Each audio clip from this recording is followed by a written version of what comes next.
When we speak of generosity, we often reduce it to money or gifts, but true generosity is a disposal of spirit, a decision to stand with others, to lift them up when life has cast them down. And Prince Harry's recent return to the United Kingdom illustrates precisely this deeper kind of generosity.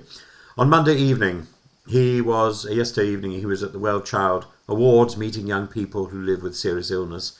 And he didn't merely attend as a celebrity. He listened, he joked, he spoke of the light these children bring into a world so filled with darkness. And that's not the language of royalty, but the language of compassion. And the next day, today, he travelled to Nottingham to continue his homewards campaign against homelessness and violence. And despite tube strikes, despite being delayed in heavy traffic, Harry arrived with energy and focus. And there, at the community recording studio, a place he has visited for over a decade, he announced something remarkable: a personal donation of 1.1 million to children in need.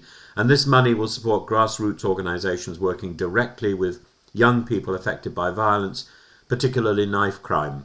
Now, you might say, of course, a prince can afford such generosity, but that would be to miss the point. What distinguishes this gesture is not only the amount, but the intention. He chose to donate in a way that changes how organisations can function.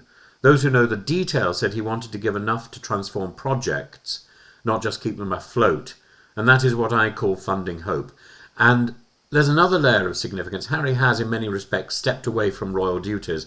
He no longer carries the mantle of state, nor the blue light police escorts of official engagements. Yet he's not abandoned service. He's chosen to continue in his own way, independent, sometimes controversial, but guided by a conviction that privilege must be used to uplift others. Notice, too, his loyalty to Nottingham. He has been visiting the city for almost 15 years. He remembers the young people, the stories of resilience, even the jerk chicken he eats on the way back. He's not treated the community as a stage set for photo opportunities, but as a partner in a long conversation about hope and survival.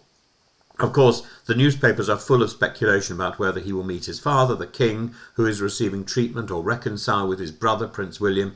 That may matter to royal gossip, but it is not the real story. The real story is of a man choosing to turn wealth and fame into practical compassion. And in an age of cynicism, where corruption corrodes trust and politics is too often driven by spite or vanity, Harry's message is refreshingly simple: show up, do good. And his Archwell Foundation has taken that motto seriously, and his Homewards project embodies it. He reminds us that we cannot wait for governments alone to solve entrenched problems like homelessness or youth violence. We must act together. We must act generously. And generosity, then, is not about being popular nor about repairing one's reputation. It's about service. And it's about seeing the humanity of the other and committing to it. And Harry, the soldier who founded the Invictus Games, the father who sword fights playfully with a child at Well Child, the donor who funds grassroots hope in Nottingham, is demonstrating a form of leadership that the public sphere badly needs. So let's close with this thought. We are capable of generosity, not always with money, but with time, attention, kindness, solidarity. And Harry's gesture is a reminder that when the world is darkened by violence, division and despair, one act of giving can spark light. And his message is that hope is not a luxury. It's something we can and must fund together.